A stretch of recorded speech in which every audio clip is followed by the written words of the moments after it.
This segment is sponsored by the Low Vision Centre at Envision. Expert advice and support to help you make the most of your sight. Hello everybody, I'm Sheila reading from the Lytham St Annes Express, which was published on Thursday, July 16th. June is with me and Phil is on controls. A head teacher is retiring after 25 years at Village Primary School. It is the end of an era at a Fylde village school later this month when the head teacher retires after 25 years there, the last 11 years as head. Sarah Robson, head of Ribby with Ray Primary School in Ray Green, says she has witnessed significant changes in education and experienced many memorable moments, both professionally and personally. My proudest achievement is that all 4 of my children attended Ribby with Ray and have gone on to do well and have successful lives, just like every child who goes on to have a successful life, says Mrs. Robson. It is a pleasure to be part of it. Of all my time here, the COVID pandemic stands out the most. We didn't know one day to the next what was happening. It was a bizarre time that almost feels like a dream. Now it doesn't feel like it would happen again. I remember finding out the day before we were turned to school that it was to remain shut. Also, on sports day, children were coming back into school and a colleague came out to meet us, telling us that we had to go home immediately, as there had been a confirmed case of COVID in one of the classes. Nothing could have prepared us for it. One thing it has shown in subsequent years is that children are incredibly resilient. As far as how the school might have changed since her arrival, Mrs. Robson said, the ethos is much more embodied than when I first arrived. Behaviour was a lot different then, and there were some really hard days where I almost felt like giving up. But now the children understand the values, ethos and behaviour expected of them here. You can see this in their actions with each other and how they speak with adults. In terms of education, things seem to have come back round. It went from differentiated lessons for each child to a whole class approach and back again. A lot like fashion. Mrs. Robson, who lives in Lytham, says her plans for retirement include applying to be a contestant on a quiz show, as well as pursuing her hobby of antiques and taking a term-time holiday for the first time in her life. Community groups urged to apply for £2,000 grants. Community groups across Fylde are being encouraged to apply for grants of up to £2,000 to help deliver projects that improve the lives of local residents. Fylde Council's Community Projects Fund is now open for applications, offering financial support to voluntary, community, faith and self-help groups based in the borough or those working exclusively with people who live in Fylde. The funding is designed to help organisations improve local services and facilities while supporting projects that benefit the communities across the borough. There are 2 levels of funding available through the scheme. The main Community Projects Fund offers grants of between £300 and £2,000, with an indicative funding pot of £16,500. Applicants are expected to provide match funding, although contributions in kind will also be considered. A second, smaller fund provides grants of between £1 and £300, with an indicative allocation of £5,500 for smaller-scale community initiatives. Applications are assessed by a panel comprising of Councillor Chris Dixon, Chair of the Community Safety Partnership, Amanda Spavin of Lancashire County Council, Inspector Kate Buckingham of Lancashire Constabulary, the Mayor of Fylde, Tracy Manning from Fylde Council, and Tamasin Lamb of Active Lancashire. To be eligible, applicants must be based within Fylde Borough or work exclusively with residents of the borough, and the groups must also demonstrate a clear need for their project and be locally managed voluntary, community or self-help organisations. Projects must support one or more of the projects set out in Fylde Council's corporate plan, including creating a clean and green environment, making Fylde a great place to visit, supporting a vibrant and healthy economy, or contributing to a safe and caring community.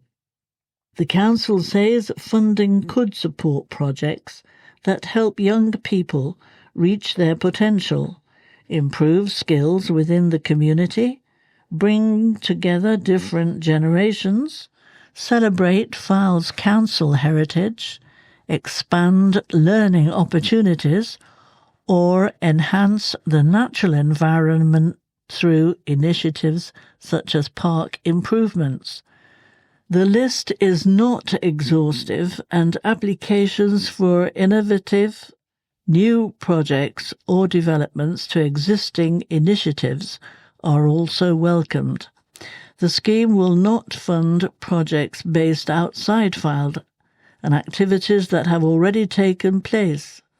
Projects lasting longer than 6 months from receipt of the grant, individuals, political or religious activities, town or parish council statutory organisations, or projects resulting in personal gain.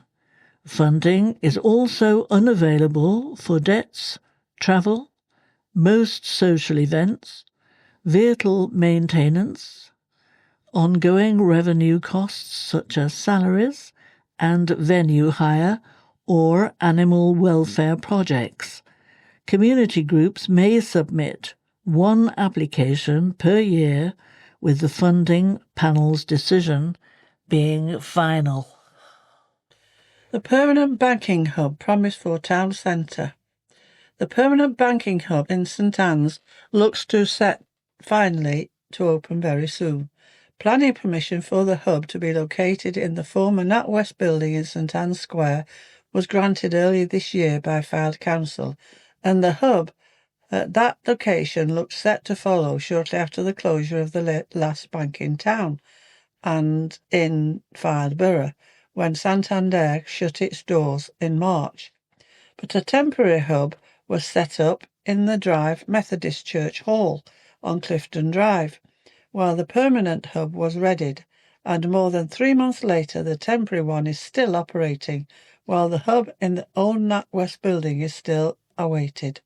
St Annes Council, which has been closed monitoring the situation, says it hopes to be able to make an announcement soon, while a spokesperson for Fylde MP Andrew Snowden said he understood the opening is currently penciled in for around the second week in August.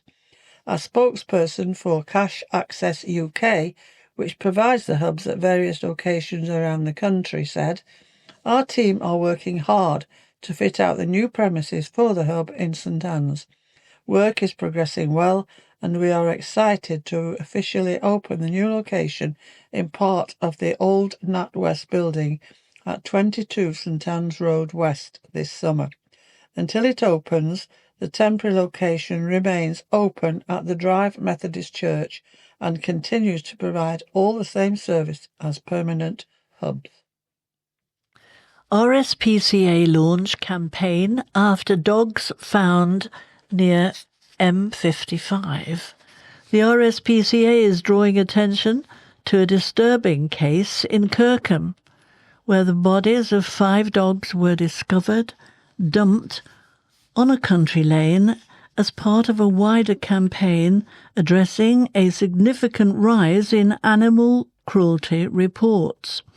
The charity has revealed that Lancashire recorded 166 reports of animal cruelty during the summer, ranking 6th highest in England and Wales.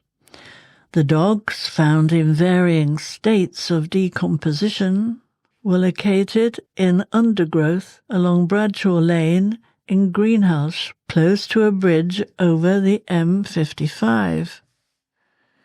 The suspicious circumstances surrounding the discovery have prompted the RSPCA to appeal for information from the public. Nationally, the RSPCA has reported a 64% increase in cruelty reports during the summer period and compared to the previous year, highlighting growing concerns about animal welfare. The Kirkham incident is being used to illustrate the severity of the issue and the need for continued vigilance and reporting. A member of the public contacted the animal welfare charity after finding 3 of the dog's bodies, a white Jack Russell Terrier, a black spaniel, and a black and white puppy. The skeletal remains of a further 2 canines, whose breed could not be identified, were discovered nearby by an RSPCA animal rescue officer. Despite an investigation and public appeal for information, the persons responsible for dumping the dogs could not be traced. The RSPCA Superintendent Joe Hurst said, "It's incredibly alarming that we are seeing year after year of rising reports of cruelty. The summer months are our busiest times of the year, and our frontline rescue teams, specialist vets, behaviourists, rehabilitation and rehoming teams will be working tirelessly to help as many animals as possible. Today we have launched our Cruelty Hurts Love Rescues campaign to highlight this shocking trend and the work that we are doing to save so many animals from horrific abuse and suffering." In June, July and August last year, the RSPCA received 6,322 cruelty calls to their emergency line last year, which is 1 call every 10 minutes when the line is open. In comparison, the charity took 3,852 calls for the same period in 2021, showing a massive 64% increase in just 5 years. Since last year, there has been a startling 22% annual increase in cruelty calls, with 21,117 in 2025, compared with 17,260 in 2024. And in Lancashire, the number of cruelty reports over the summer months stood at 166, an increase of 20% from 138. The Animal Welfare Charity has released the startling new statistics today as part of its Cruelty Hurts Love Rescues fundraising campaign, which coincides with the charity's busiest time as cruelty reports peak over the summer. Well-documented research shows domestic abuse incidents spike during football tournaments, especially after England games, and often pets can also be victims of this crime. New innovative technology introduced at opticians.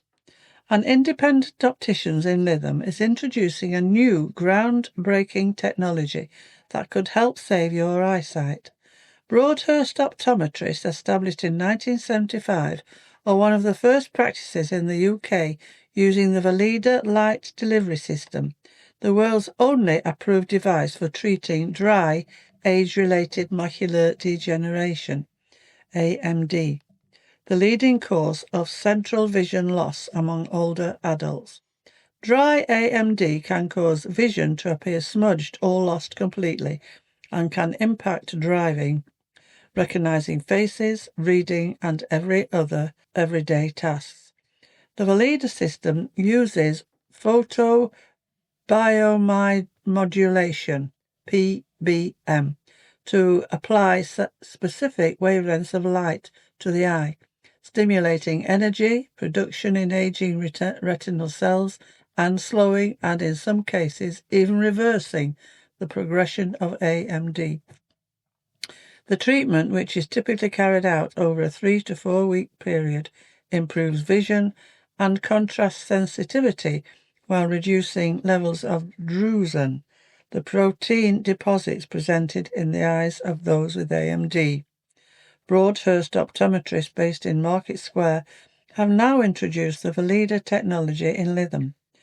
Director at Broadhurst Optometrist Lindsay Arguello said, "This is a truly groundbreaking treatment, and we are very proud to be able to offer this to our patients and the wider community." Fylde provides revolutionary evidence-based treatment for dry AMD, which until recently didn't have any form of treatment. The fact that this procedure is so simple and painless is also a huge benefit. With this technology, we're able to treat the condition at the earliest possible stage, allowing our patients to see better for longer. Considering the practice's history of pushing the boundaries of what's possible in eye care, this is the perfect piece of equipment to offer our patients, and we're really looking forward to seeing the local community benefit from the latest advancement in optical industry. To find out more about Broadhurst Optometrists or to book an appointment, please email receptions@boptom.com or call 01253 734 791. How Garden Street is living up to its name thanks to £3.1 million. Garden Street looks set to live up to its name as measures are taken to protect its trees as the £1.5 million third phase of the St Annes improvement scheme there is carried out. Fylde Council has commissioned the scheme and outlines in its latest update that the project has been carefully designed with tree protection at its heart. To keep the street's trees healthy throughout the works, measures in place include protective fencing where space allows, no-go zones to keep machinery and materials away from roots, and hand excavation near roots instead of heavy machinery. The council says that the street's new design will improve conditions for trees in the long run, with permeable surfaces, better drainage, and tree-friendly materials replacing existing hard surfacing. Meanwhile, says the update, tarmac foundations have been laid at the south end of the street, ready for Kellen paving, and the new curb line is taking shape, with granite curbs being installed throughout. Phase 2 of the scheme, the pier link between Clifton Drive and the promenade, is also still ongoing, with an update on completion expected later this month or early next, after the work went beyond the 18-week target set in February. Paving on Lord Derby's side of the street is said by the council to be nearing completion, with work now moving to the St Annes Road West / Clifton Drive South corner. Original York stone paving reclaimed from St Annes Square has been relaid, and new red tactile paving is now in place, while the footpath on the Town Hall side has been redesigned to retain the area's traditional character. The scheme will also be included with the establishment of an extra zebra crossing on North Promenade, allowing pedestrians to cross either side of the pier. Phase 2 and 3 follow the completion last year of the £3.13 million refurbishment of St Anne's Square.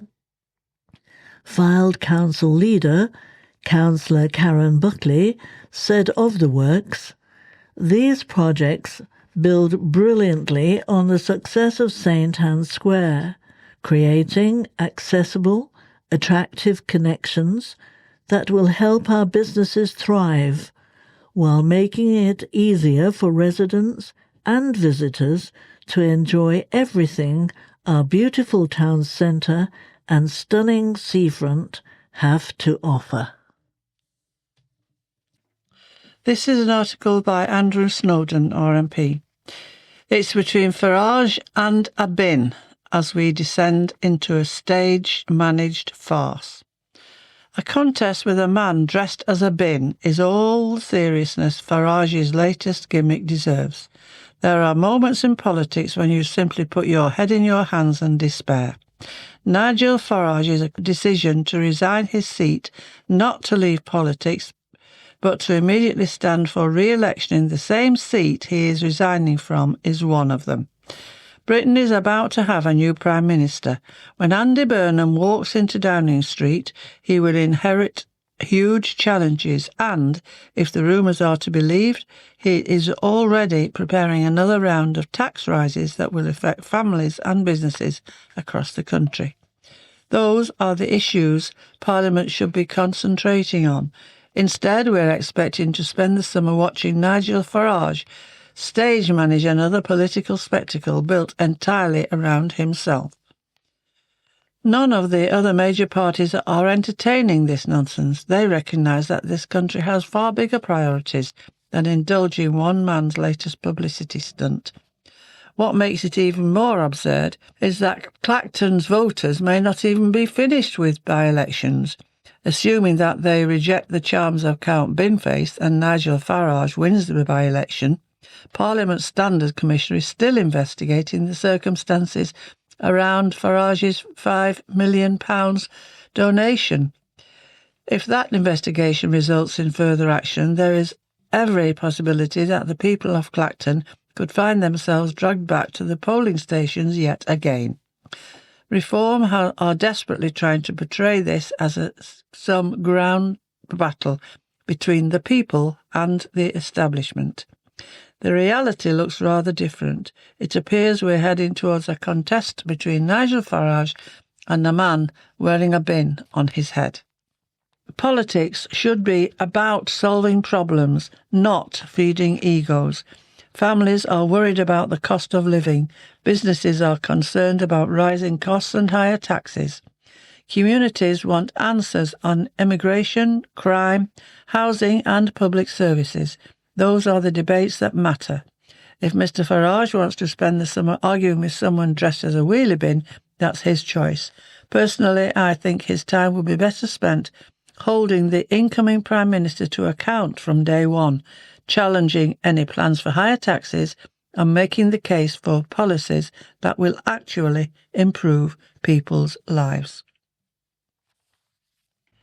That's it from the St Anne's papers, ladies and gentlemen. We'll be with you next week and hope you have a pleasant week. Bye for now from Sheila, June and Phil.